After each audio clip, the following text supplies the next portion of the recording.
To thank Bocas Lit Fest for the invitation to participate in this event and to the Canada Research Chairs Program of the Social Science and Humanities Research Council in Canada for its financial support. It is my distinct pleasure to introduce two beautifully written, immersive, and propulsive narratives of these two important Caribbean-Canadian writers. Christina Cooke is the author of Broughtupsy, a lyrical Jamaican novel exploring the reverberations of diasporic grief, sibling strife, and queer belonging. Christina's novel was shortlisted for the Canada Kobo Emerging Writers' Prize, named a Best Debut of 2024 by Elle, Electric Literature, CBC Books, and more, and spotlighted as recommended reading by over 30 outlets worldwide, including Vogue, The Atlantic, The Toronto Star, Cosmopolitan UK, Harper's Bazaar, and the most esteemed Bocas Book Bulletin. A Journey Prize winner and a MacDowell Fellow, she holds a Master of Arts from the University of New Brunswick in Canada and an MFA from the Iowa Writers Workshop. Born in Jamaica, Christine is now a Canadian-American who lives and writes in New York City. Please welcome her. Karen Barrow is an award-winning author of atmospheric historical fiction and suspense. She's the author of Palmyra and her newly released book, Dreams of the Alhambra. Born in Trinidad and now living in British Columbia, Canada, Karen draws inspiration from travel and the culture she encounters. Her novel, Palmyra, winner of the 2024 Whistler Independent Book Award for Fiction, has been recognized internationally as a finalist for the Guernica Prize, the Page Turner Awards, and Page Turner it is, and the Eric Hoffer Award. Please welcome Karen. Here is how we will proceed for this afternoon.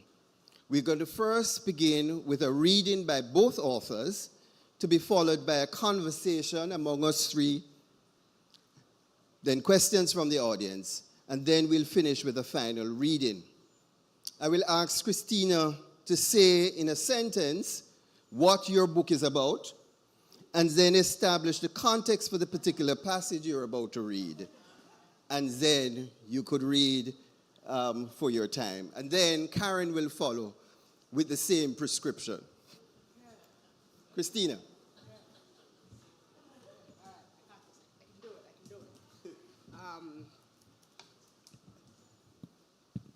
It's both wonderful and painful to try to summarize your own work. It's wonderful because if you have to summarize it, then that means you wrote it. It's done, it's out of your head. But it's also painful because you never know if you're getting it right. So I'll do my best. Broughtupsy is a lyrical Jamaican novel, or Jamaican diasporic novel, about kind of coming to consciousness amidst multivalent grief, cultural, familial, personal, and romantic as well, while also trying to find a different way to be, to love and to be. That was very vague. Just, I think the way I'll summarize it is to say, just go read it. There you go. So with that introduction, I'm actually just going to dive right in to the reading. To introduce you to some of the main themes, I mentioned grief, and that is where the novel begins, and that's where I will take you today. The year is 1996, and it's a Monday.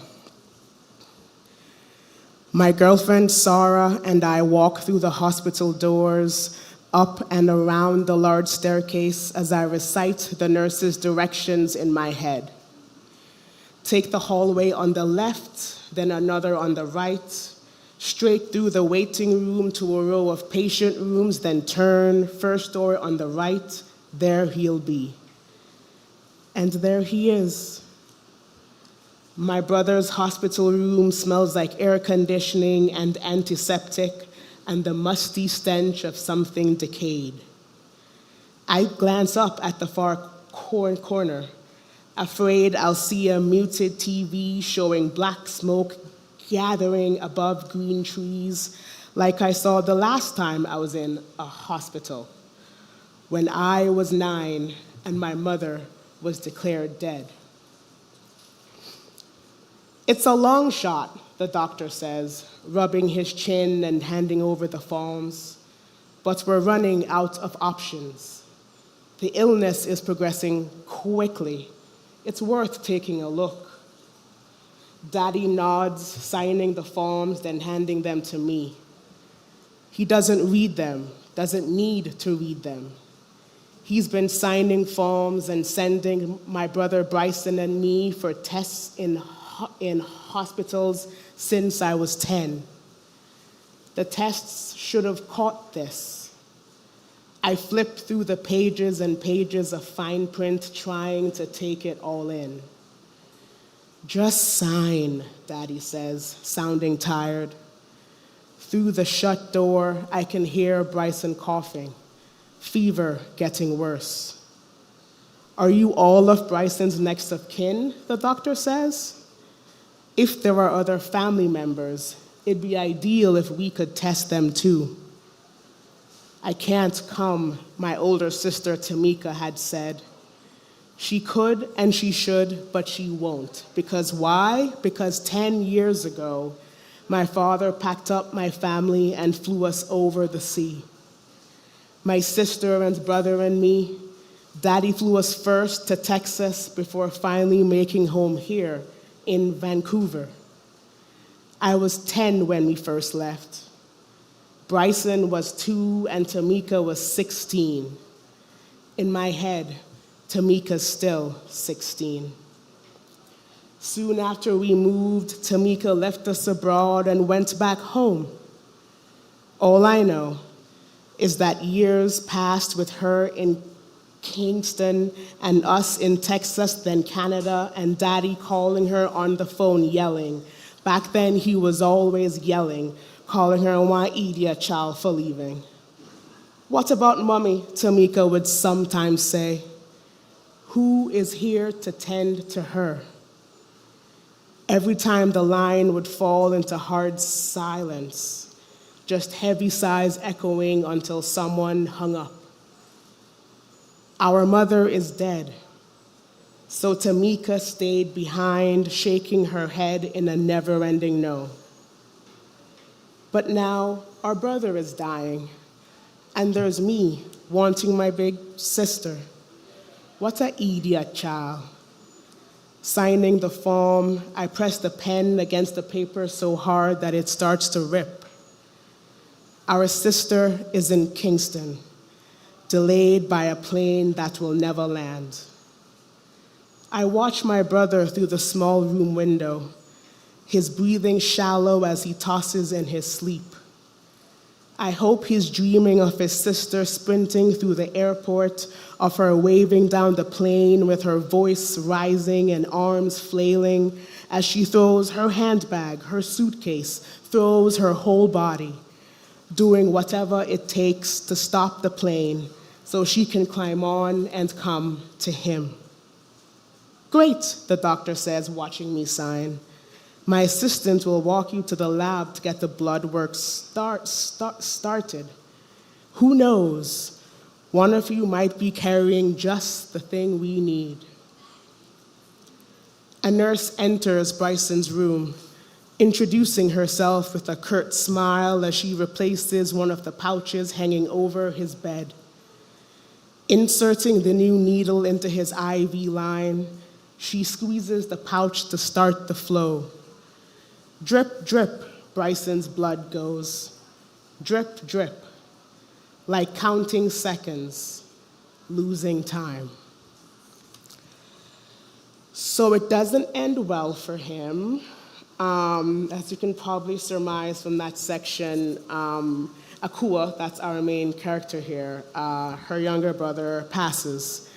And that sends her into a bit of a spiral, right? 'Cause as the section made clear, she's migrated not just once, but twice. And through all of that, her brother was there, young though he was present, he was her witness, he was her record. And now he's gone. Now there's no one except for her. And so in that kind of disfiguring spiral, she decides she's gonna go home. She's going to try to reconnect with her estranged older sister, the only other record that she has. Stepping into the muted daylight beyond the sliding airport doors, I coughed and clutched my chest. The sudden change from air conditioning to humid wind makes me wheeze.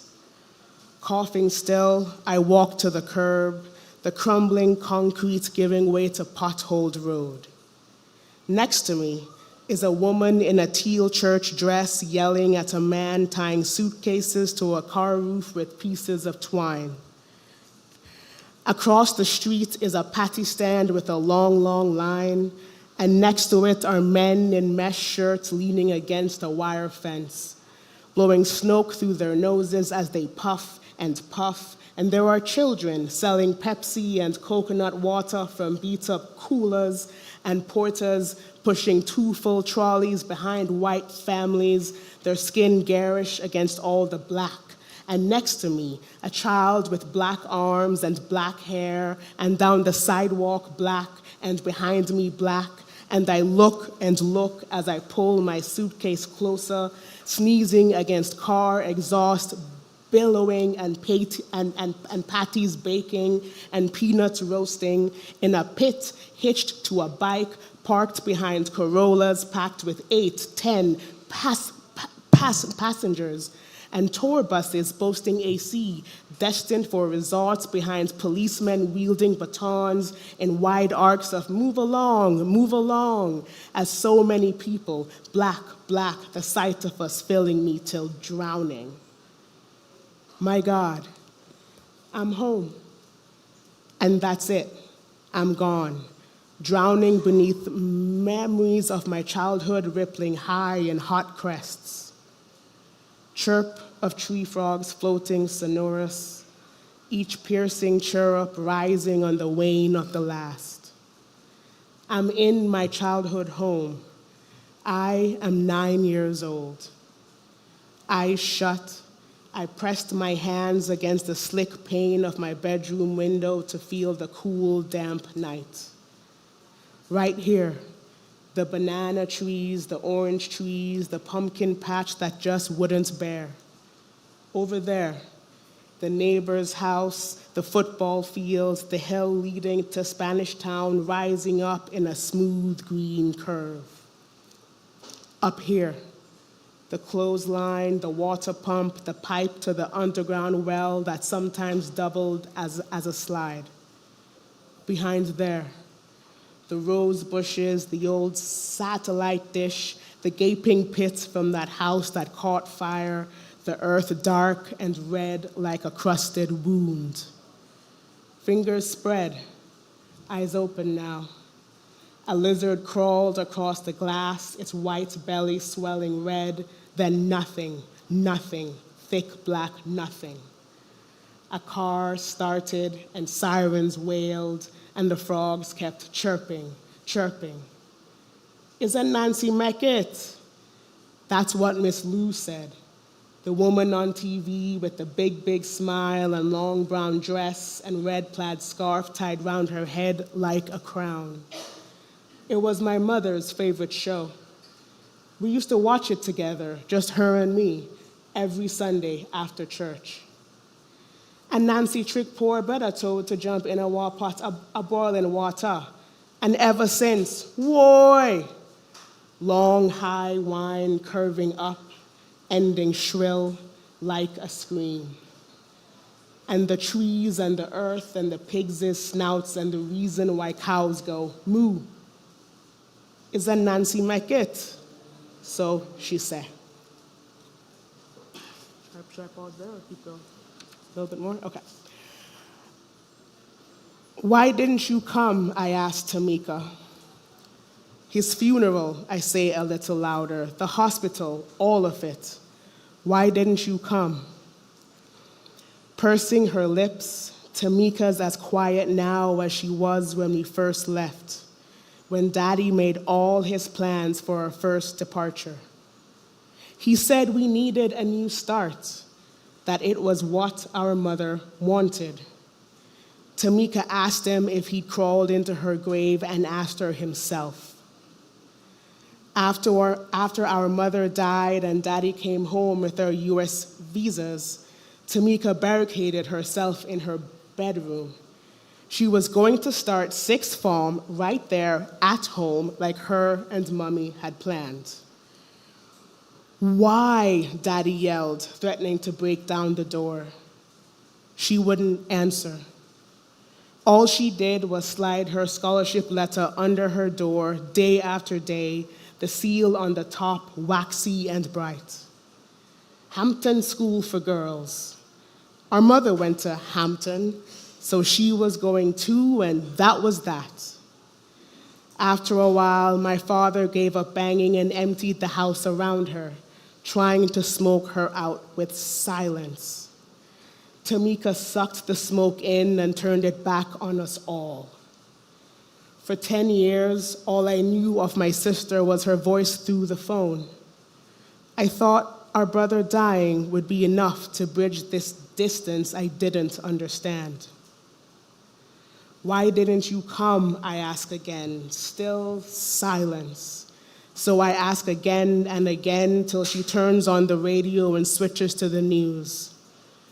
Why didn't you come? She murmurs.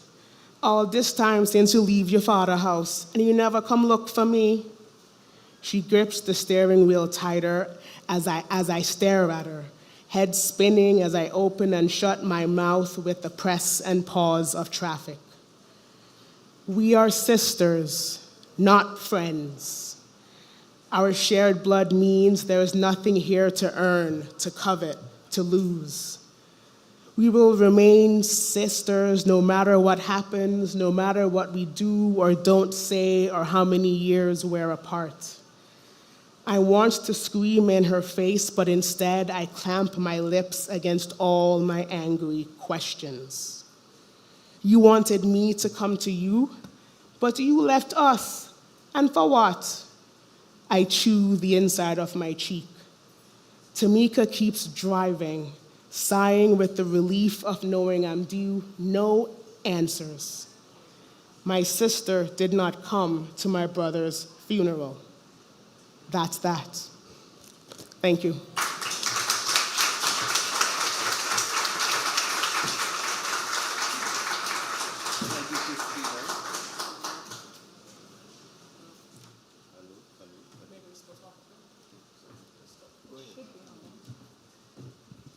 Hi, can everyone hear me? Yes. Okay. First of all, I'd like to thank you all for coming here this afternoon and sharing our panel discussion. So my novel, Palmyra, is historical fiction. It is set on a cocoa estate in Trinidad's northern range around the turn of the 20th century. It's a story about family secrets, divided loyalties, and the lengths to which some people will go to realize their ambitions. Now, the point of view is a young 11-year-old boy who is the son of the housekeeper to a family of wealthy French Creoles that own the estate. So his name is Joe, and he is like the fly on the wall who is looking at everything that's going down in this family, all the breakdown of relationships, all the bacchanal that goes on. And I specifically chose his age of 11 because I wanted to have that sort of lens of innocence where he has one foot in childhood, one foot in adulthood. So some of the things he sees going on, he understands, and other things he's not too sure about. So the excerpt I'm going to read is on the occasion of Joe's 12th birthday and how he celebrates with some of the other boys from the estate.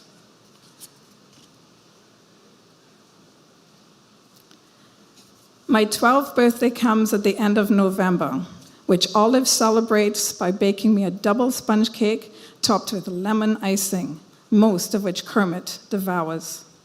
A few nights later, I sneak out of bed and make my way to the river, where Kermit and a group of boys are gathered around a fire. Winston waves a demijohn of rum in greeting, its wickerwork casing a deep amber in the firelight. "Chinese boy, it's time we make a man out of you." A ripple of laughter spreads through the group as I eye the bottle uneasily, already hearing Ma's voice rising to fever-pitch levels if she catches wind of this. "Come," he says, motioning me over. "Nothing to afraid." I reach for the bottle and take a small sip, barely wetting my lips. I grimace as a liquor burns its way down my throat. Winston stupses. "You call that a taste? Take a real swallow. You're 12 now. You're practically a man." The boys heckle me till I tip back my head and let the alcohol slide down my throat. Peals of laughter fill the surrounding forest as I sputter and gasp, the burning sensation going all the way down to my belly. After delivering a couple of stinging slaps to my back, Winston takes the bottle and proceeds to pass it around. While the second sip goes down slightly better than the first, the third is smoother. "Joe," Winston calls from across the fire, "tell us the latest news from the Great House." I shrug. Nothing to tell. It real quiet. Nobody talking to nobody else. "I hear Mr. Robbie tried to find work in Santa Cruz, but no one would take him on," reports one of the boys. I shoot him a look of surprise, then shrug once more. "I know nothing about that. After the master bawled Molly out for talking about Mr. Robbie, no one dares bring up his name." "Papa, yo," Winston exclaims. "I guess the master don't like having one pulled over on him." The whole group, other than Boise, erupts in laughter. He frowns. "Molly tell me about getting bawled out by the master." Kermit snickers. "Just because she walking out with you, don't mean she could tell you everything." Another set of laughter drowns out the incessant peeps of insects and frogs. Winston pokes at the fire with a stick, the flames flickering and shape-shifting against an inky backdrop. "I wonder when Mr. Tom will start looking for another overseer. People not happy with Miss Isabel supervising some of the work gangs." "What it matter if it's a man or woman doing the supervising?" I demand, noticing that the rum bottle is lighter as I pass it along. Though it still burns on the way down, my whole body is now filled with the warmth of a fire within.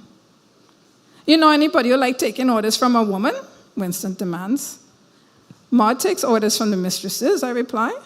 "It's not the same thing," Winston retorts. "You can't expect hard-back working men to take orders from a woman." "Woman does help harvest cocoa too," I counter, my voice rising. "Yeah, but they're not giving the orders, are they?" Winston replies, his chest puffed out. "Well, Miss Isabel is the smartest person I know, smarter than all you put together." Winston stands. "Is that so?" He looks around the group of glassy-eyed boys. "Mr. Smart Alec here thinks you know more than the rest of us." His attention swings back to me. "It's like you need me to teach you a lesson or what?" I jump up, and though my head's spinning and the ground shifts beneath my feet, it's not enough to keep my mouth from running away on me. If anybody going to be teaching anyone a lesson, is me. With eyes the size of a donkey's, the boys elbow each other, their gazes shifting between us. "Yo-ho!" Winston exclaims, taking a few steps toward me. "If it's a stick fight you want, there's plenty of wood in the forest to choose from." Kermit jumps in between us. Hey, take it easy now, Winston. You can't see is the rum talking." I shove Kermit aside. "I can take him. He ain't so big." Winston leaps at me with a roar. With his momentum and size, I fall backward and hit the ground hard, but I register no pain as I punch him in the ribs. Only when one of his fists connects with my face do I feel a blinding pain in my right eye. Shouts and cheers fill the night. above which Kermit's is the only voice calling for help to get Winston off me. When he's finally pulled away, I roll to one side and scramble to my feet, swaying as the forest spins. Sensing my weakness, Winston struggles free from the hands holding him back, and as if in slow motion, he lunges toward me again. This time, he's not so lucky, as I suddenly heave, spewing the contents of my stomach upon us both. Laughter fills the cold night air as Winston runs bawling to the river to clean himself off, while I stumble further downstream and empty the rest of my stomach contents onto the ferns that line the riverbank. "What's the meaning of all this racket?" a voice roars. All laughter dies, and from my one good eye, I see a glowing figure in a white dress, a large walking stick in one hand, and a wide-brimmed hat pulled low over the face. Someone screams, "Laja bless!" and all men scatter like crab, leaving me alone with the apparition. "Come here, boy," the figure in white croaks, the voice as dry as a piece of saltfish. I rise from my crouched position, and though I want to follow the boys in their flight, my legs are trembling so badly that I know I'll fall flat on my face if I take a single step. "I said, come here," the voice roars. I take one step, then two, only to have my stomach heave again. Nothing comes out. The figure floats toward me and shoves the empty demijohn in my face. "Seeing as all you emptied this, I want you to fill it with river water and douse out the fire. You hear me?" Though I've only ever seen her once or twice in my life, and even then from a distance, I recognize Ma Talbot, the Obia woman. My hand trembles as I grasp the bottle. "And don't let me catch you boys making a set of noise in my forest at night again. Or so help me God, I go put a curse on all ya." As she turns and floats away, my bladder muscles weaken and a stream of warm liquid dribbles down my legs.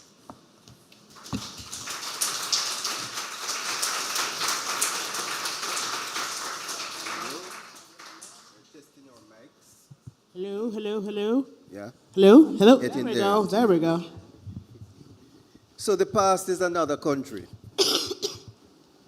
I wanted to ask, and I'll begin with Christina, what are the significant pasts that inform your stories? What pasts require retelling?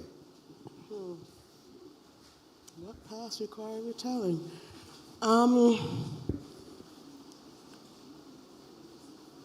I don't ever really think of the past as ever really truly being past, right? For instance, I could have only be here on this stage talking with all of you next to these brilliant people because yesterday I went to bed very late and then I eventually woke up, right? So the past is what makes right now possible in a kind of way. But I think in terms of literature, in terms of stories and art, the pasts that I am, like myself, the most interested in, I suppose, are the ones that kind of go beyond what happened and go into the like how it was experienced and why it matters, if that makes any sense. So I'm very interested in folklore. Miss Lou makes repeated appearances throughout my novel, as well as the figure of Anansi, who you know, with each reappearance takes on new and greater meaning. And I'm also interested in kind of fractured pasts, right? And so in my novel, it's told through like a central family's lens, where, as you heard in the excerpt that I read, you know, we have one sister who never migrated, another sister who migrated twice, and then a brother who migrated and then died, right? Like his past is all he has. He has no present or future. And I'm interested in how that all comes together within the kind of daily experience of a person, you know, how it kind of shapes and informs what we deem as important as well as how we go about kind of actualizing ourselves in the world through our actions, through who we love, who we grieve, and who we don't. So I would say that's what I'm interested in. Yeah, I'm going to come back to that because there's a kind of haunted past of separation that the story seems to mine very significantly. But let's hear from Karen. Which pasts are worth retelling? And Yeah, I think for me, so to start with, my work comes from place and setting. So it's a bit unusual. Most people, it's either plot or character. But for me, it's a place, it's a setting, and the rest of the story actually has to wrap its way around it. And we are surrounded by the past. There's so much past. There's so much inspiration from the past.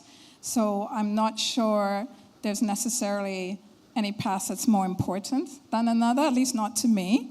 But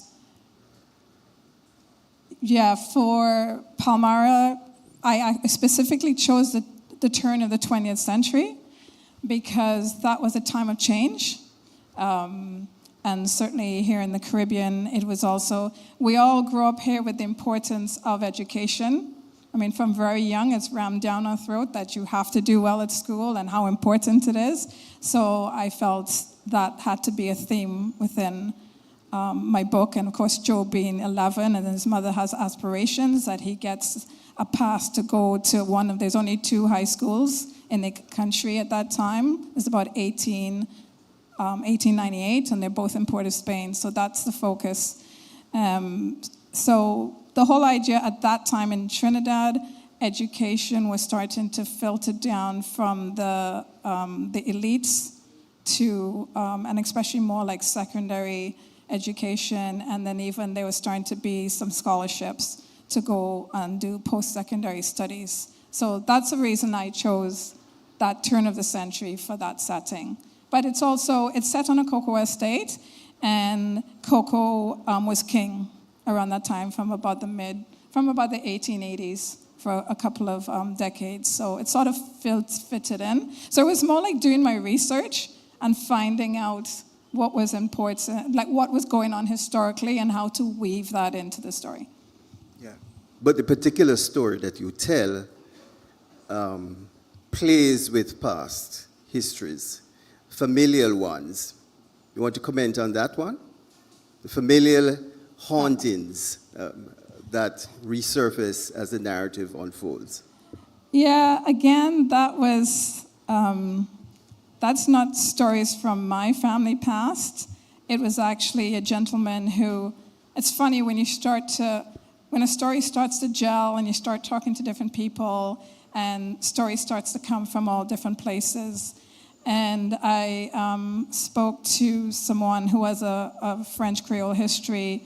I don't think he grew up on a cocoa estate, but certainly family and probably past family. But anyway, he had lots of memories, and he just started spilling about family and some of his stories about family.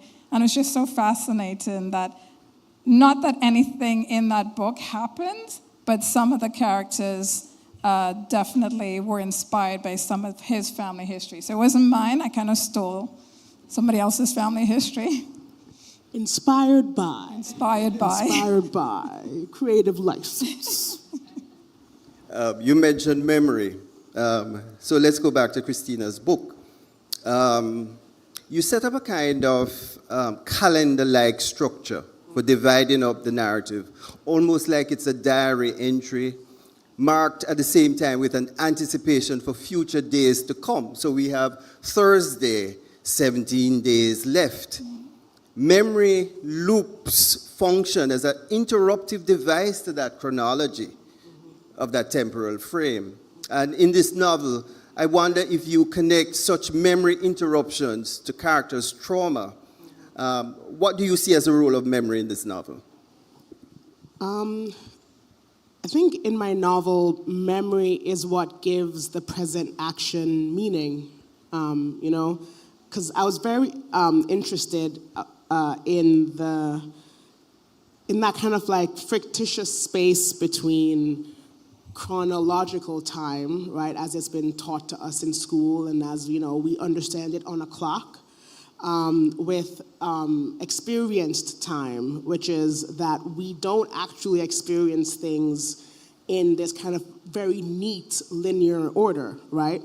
As things happen to us, they remind us of, you know, other things. Like I'm sitting here on the stage and it reminds me of my book launch 2 years ago. And I was thinking about, you know, oh, I shouldn't have worn that outfit, right? Like it's so much of how we, so much of what informs each moment of our here and now is the multitudes of heres and nows that came before, right? And so I wanted to represent that in the novel and on the page in a way that was tangible, right? In a way that the reader could kind of have a handhold and could make that their own. So the kind of tension between the like, it's Monday, it's Tuesday, it's Wednesday. I skip a whole bunch of days. I skip forward because I can, you know? And like you said, the 17 days left, 16 days left, 15 days left. You know, the tension between that kind of structure with the actual content that kind of loops in and out, you know, of what's happening right now to what happens before. In order for the reader to understand why what's happening right now means anything to this character, and therefore how it can become a kind of dynamic space of rumination and imagination for you, for each of you. So I think that's kind of the role. Yeah, thanks. So Karen, in the first page of this book, there's a character coming up the driveway, pathway, and the narrator says, when the stranger stopped and turned, hands on their hips to survey the property, the door to my memories opened wider. What's the significance of memories to that family story, that estate? So the significance, the way I wrote this book, previous books, I always like playing with timelines. I always like structure of two different timelines and going in and out of timelines. This one is a little different. I felt that most of the story had to be told in a specific time, but I do bookend the book in a more present time. So it's about the mid-1970s in Trinidad on the same estate. And so the events that happened, so I told you this story is from the point of view of an 11-year-old boy. So the two chapters that bookend the book is the same boy who's not now in his late 80s, early 90s. And some of the events in this book were traumatic enough that he buried the memories of what occurred on the estate, because he leaves, he goes to Port of Spain, gets his schooling, goes on to have a career and that sort of thing. But in the end, he does remember the estate because he comes back to it and he actually purchases this estate. But the memories of what went on there don't surface until this character comes up the driveway. And yeah, there's just something about the character, the way they move, because we can see that sometimes in family members. I look at some of my brothers sometimes and I think, oh my gosh, you walk just like my dad. So it's sort of interesting that there are these mannerisms that somehow carried on. So that was the importance of memories, that he has shut away these memories, and this person comes up the driveway and it starts to open it. And then she's asking him questions, and then he sort of settles down again until she asks him one specific question, and then all the memories start flooding back to him. And then so the story is him remembering everything. So it's a chronological of him, the memories all kind of cascade back to him. Yeah, thanks a lot for that. Both books, although Christina's book is called Broughtupsy, and if you're Jamaican, you know exactly what Broughtupsy means. And at Trinidad, I've gotten, listen, the number of people who have stopped me to say, why did you use our word? And I was like, oh, it's your word. It's just yours? Oh, okay. But in both books, the question around proper English and proper behavior surface in the novels. And I wondered whether you'd make a comment about the significance of respectability in these stories and what this proper line that people are troubling means for your stories. You want to start? Okay, all right. You're the Here we go. Broughtupsy person. I am. So there were kind of two main goals that I had with that. The first was to kind of disturb the idea of Broughtupsy as a woman who's queer, right? So the main character in the novel is queer, and how does that figure in with the kind of Caribbean idea of good Broughtupsy, right? And then I also wanted, the idea of Broughtupsy was also a wonderful vehicle for kind of exploring the kind of cultural angst, is what I'll call it, I suppose, of when you are a Jamaican who's not in Jamaica, right? And that feeling of yearning and longing meets then the Broughtupsy of being queer, and Jamaican. And so I wanted to kind of turn that idea on its head, especially, and I'll just say that in a Jamaican context, so y'all can't get mad, Broughtupsy, it's very rarely is it used, at least from how I experienced it, as like a good thing. It was always like, oh, you have no good Broughtupsy, right? And it was almost always, from what I experienced, I always saw it used as a corrective against only girls. I very rarely saw it used against boys. And so wanting to kind of subvert that through the kind of liminal space and like cultural play that Anansi gives us to, broaden and make home for queerness, for longing, for grief, for diaspora within that idea of being good. Yeah, they become codes of legitimacy, acceptability, Exactly. advancement in certain kinds of societies. How does that work in your novel, where the same policing of language and behavior becomes important? Yeah, I mean, definitely it plays a part in all West Indian families, right? Well, not even in my house. You had to use proper English. You had to behave properly, and I think that's something we all are exposed to. You chat bad. Yeah. I remember once I talked back to my mother and the telling off I got from my father. Well, never did that after.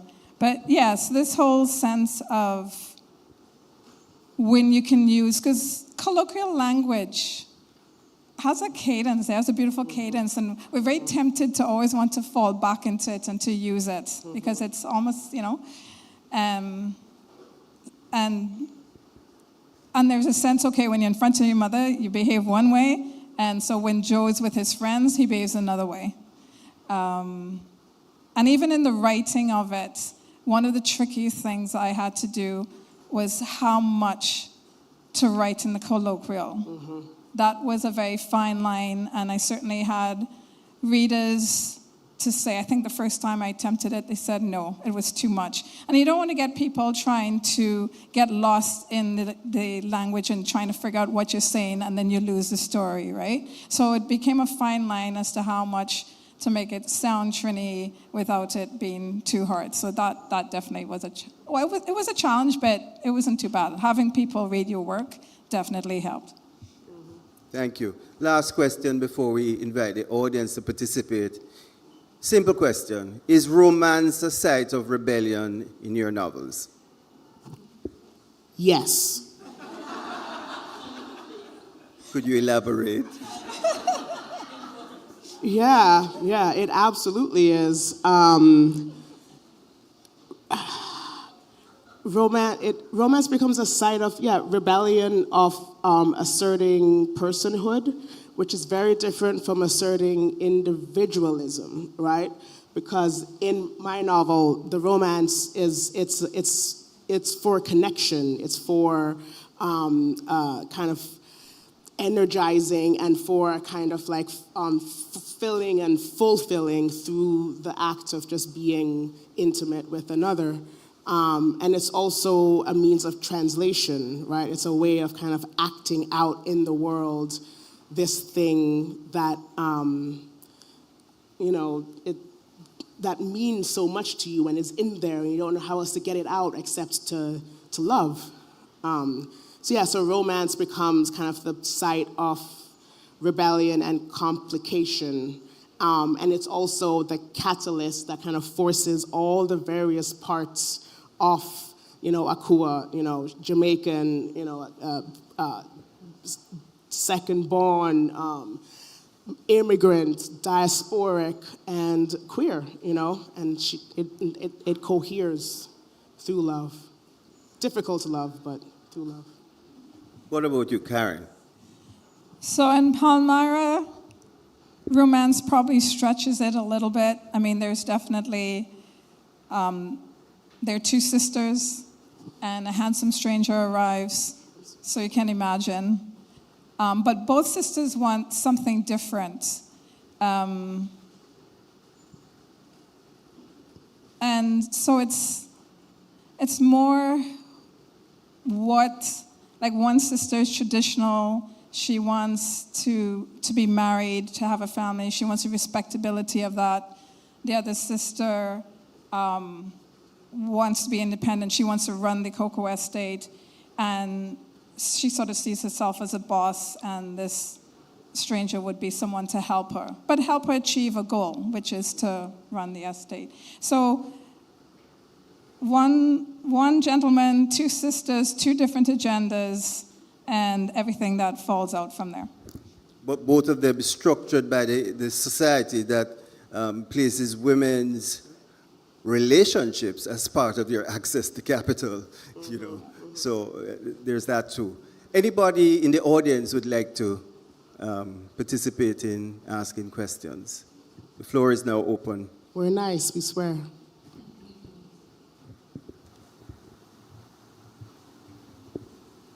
Going once. There are people looking interestingly.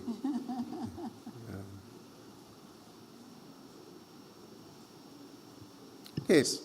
What we could do is ask them to give you another reading, a very short one. Yeah? Okay. Yeah. 2 minutes. I'm going to go there.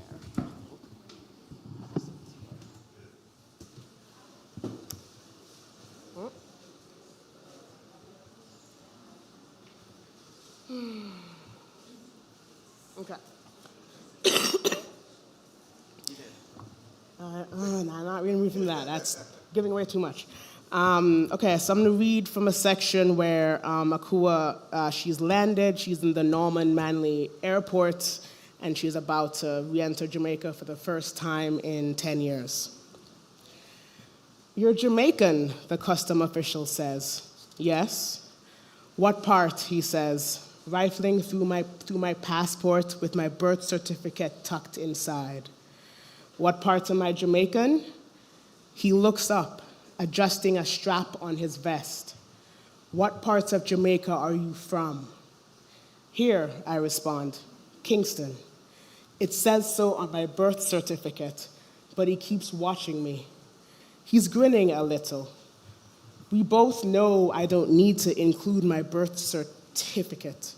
It says in my passport that I was born here, that it is my birthright to pack up and come home whenever I please. But still, I wasn't sure. After all, it's been so long. So I shoved my birth certificate in with my passport and put the whole thing in his hand. I needed to know that I would be believed. Where you live now?" he says. "Canada, like it says in my passport." "Why?" he says, still staring. He isn't interested in reading it. He wants to hear me say it. Because that's where my father took our family. And your mother? I fidget with my backpack. Dead. How? Sickle cell, like my brother. Where? Here, I exclaim. Smoothing hard, I smooth the front of my shirt to make myself calm. Sorry, here in Kingston, before we left 10 years ago. He keeps watching me as my lips move in proper English, my accent all dried up. You sure it's Jamaica you come from? He says with a chuckle, stamping my passport, then signaling to the next person in line. Walking towards baggage claim, I stuff my passports and birth certificate into my backpack. It doesn't matter how I sound.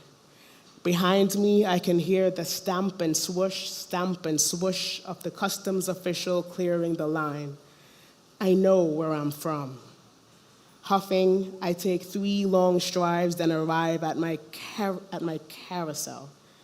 Make me help you, missus, a porter says. He stands waiting in a black cap and maroon suit, his sparse beard speckled gray. No thanks, I'm okay. You sure? He says, smiling back. Yeah, I'm okay. Make me help you. Cheaper than all them smarty them, he says with a wink. I glance at the other porters leaning against the wall, trolleys parked in a jumbled mess. He reaches out to take my backpack. I'm fine. Miss, no. He laughs me off like I've made a silly mistake. Leave. Glaring at him, I set my face into a hard frown. The other porters take notice and chuckle. His smile cracking, he straightens up. He's taller than me, thinner, his arms too short for so much body. I look at his hands, calloused and empty, and wonder if he's ever held a passport. I wonder if in all his years of carrying American bags, British bags, if he's ever packed up and carried his own. My suitcase arrives. He doesn't budge as I take it off the line. Move, please, I hiss. He looks at the tag's white ribbon, YVR stamped on its tail. To him, I'm a foreigner. I am the protected, lured here to spend and for him to serve. We both know what he has to say. Yes, miss, he says, swooshing out of my way. As I near the exit, all I hear are suitcases clacking and porters laughing as he crosses the room, pretending he can't hear them. And even though I shouldn't, I was born here, so I know I shouldn't. I'm laughing too. Thank you.